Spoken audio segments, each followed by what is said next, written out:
Today I feel called to share a message that was on my heart and on my mind this evening. And that is, even when everything hurts and you feel out of place and out of alignment and like things aren't working for you, just because you have that feeling doesn't mean that you're not still on the right path. Hi everyone, I'm Britt Shane. I am a serial entrepreneur, spiritual teacher, and business consultant. And I wanted to talk today about a common misconception in the spiritual realm and for those of us that feel guided by a higher force. And that is, in the middle of a healing process, sometimes you can feel like everything's going wrong and everything is falling apart. And sometimes that is actually true. Sometimes you do need to change your life and you do need to make a pivot and you do need to actually shift and change the way that you are showing up in the world and the life that you've created for yourself. But sometimes the transition from an old self to a new self is a rebirth process that is very painful.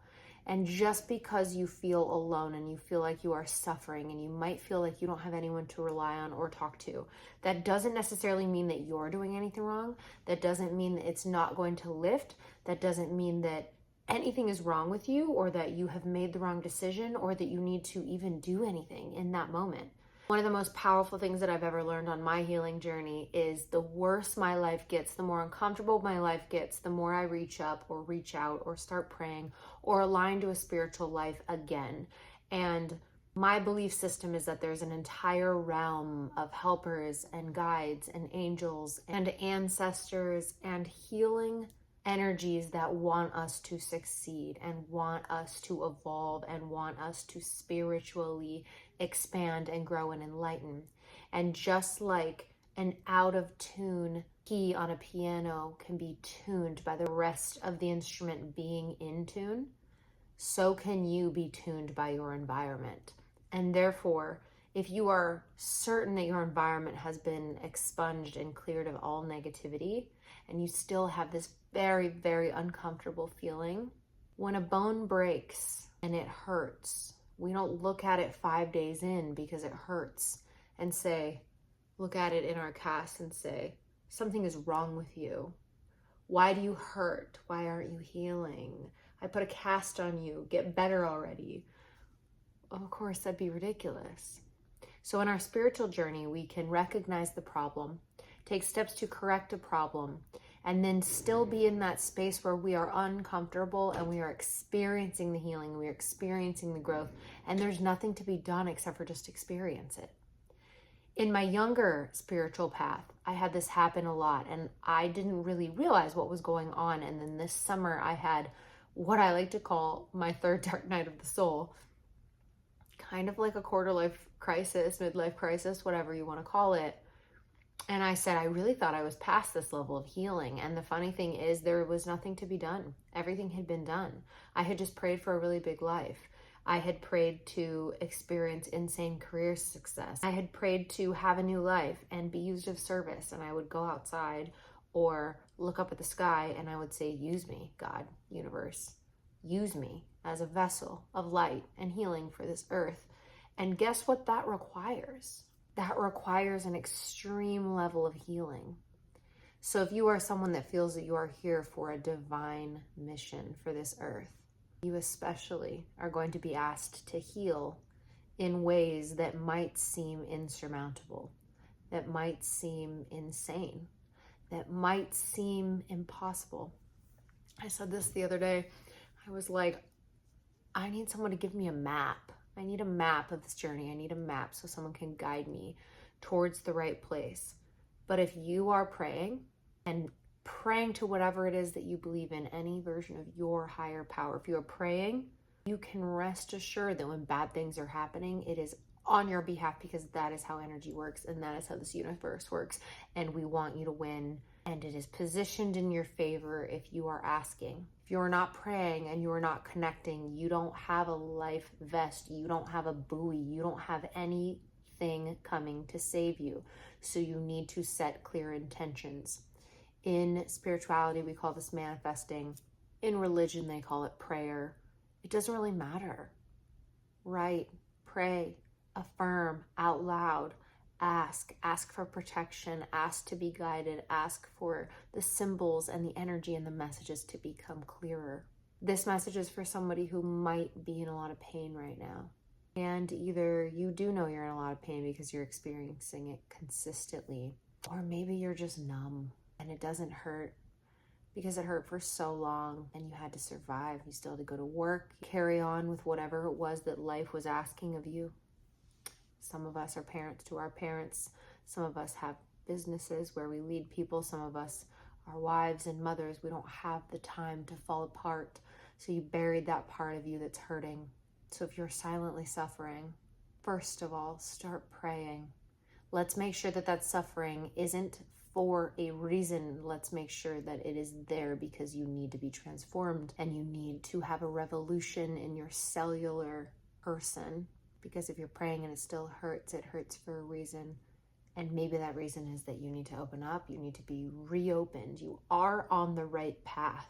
If it's the one you're standing in, it is the one you've asked for or the one you thought about so much that it finally became yours. It sucks to want something really bad or want a life really bad, want financial stability, want love, want a family, whatever it is that you want and not have it. But what sucks even more is to be able to have it and not be able to open up to it. Not be able to grab the opportunity because you didn't do the work to prepare. I fully believe that if we ask for things and we get them too soon, we will ruin them before we get a chance to properly have them and say that they were ours. The perfect example of this is you buy a 16-year-old their dream car, right? Parent of the year. Would you buy your 4-year-old their dream car? No.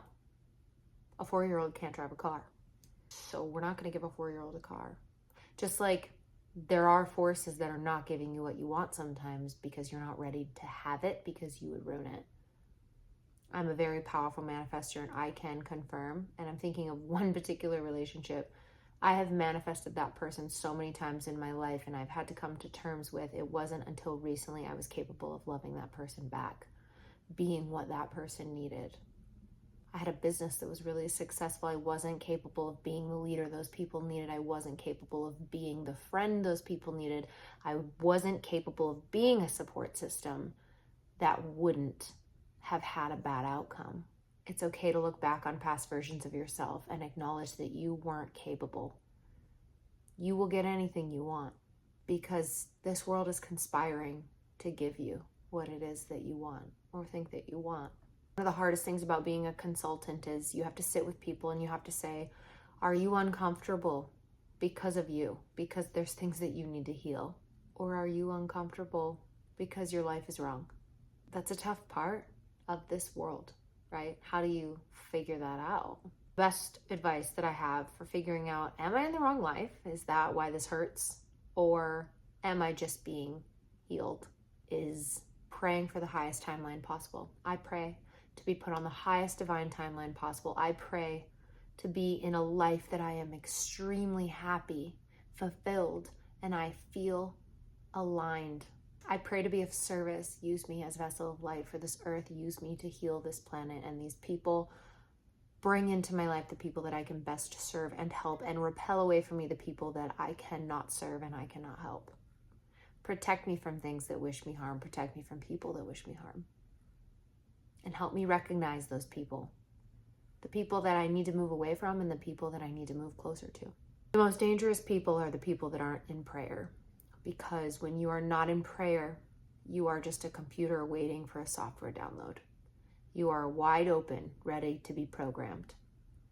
When you pray and set an intention for yourself, for your life, I decide what my life looks like at the will of the divine. I give it up and I pray for a happy life, for a better life, for a life of service, for a life that feels good. Then the pieces start moving. That is how free will works. Your guides, angels, spirit cannot counteract negativity in your life if you are not asking for it. Now, I do believe that there are a group of divine beings that are protected from the moment they enter this earth because their divine mission here is so great that Earth's timeline needs these people to get to a certain point so they can have their awakening. And I do believe in those cases sometimes the divine is acting on your behalf without your knowledge. So a good example of this is I've had a near-death experience. If you've ever had a near-death experience, you were saved without having to say, oh my gosh, I'm about to die, save me. You were just saved. That's a good example of someone it's not their time to go. They're not meant to leave yet. Also, in the spiritual community, there's a doctrine of thought that if you pray for something, you will get it. Okay? So, or something better. I pray for X or something better. I pray for this person or something better. I pray for this job or something better. Leave it open. A good example of this, which will bring a little humor and levity into the situation, I want you, unless you are one of the very blessed people who married your high school sweetheart, I want you to think of someone that you liked in high school or college, that you really liked, and that you're pretty confident is a mess now. And I want you to really think about that person calling you right now, or, you run into them when you're at the coffee shop and you are who you are and where you are, and you look over and you see them and you think, how did I cry about that person so much? How did I want them as bad as I did? That's a good example of you didn't even know how good it could get. And now maybe you're happily married and you're with the right person, or maybe you're still holding space for that person, but either way, you're pretty confident that that person you saw in the coffee shop that you thought you wanted way back when no longer fits who you became. And it's laughable. I don't know about yours. Maybe you did better than I did. Laughable. It's laughable. I would have outgrown them. We were different people. There's a reason it didn't work. Energetically, we didn't align, but you are on the right path. And I closed my eyes before I started this reading and I said, find the people that need to hear this. And what do you need me to say? Use my mouth for this video. And this is what came out. So either you are seeking a divine masculine partner or you are the divine masculine partner.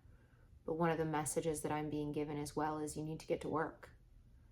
You need to build something so that this person, this life, can recognize you. If you are called to something and you keep ignoring it, you may end up in the room in which you needed to say, I make YouTube videos. I just finished writing my first book. Oh, that's funny. I'm a course expert. Oh my gosh, you need that? I know that. I have that person for you, right? There's probably a timeline that you need to be preparing for. So really quick, before I end this video, close your eyes for one moment. I call upon my divine guides. I call upon divine knowledge and light from all four corners of the universe. And I ask, what is it I need to know right now?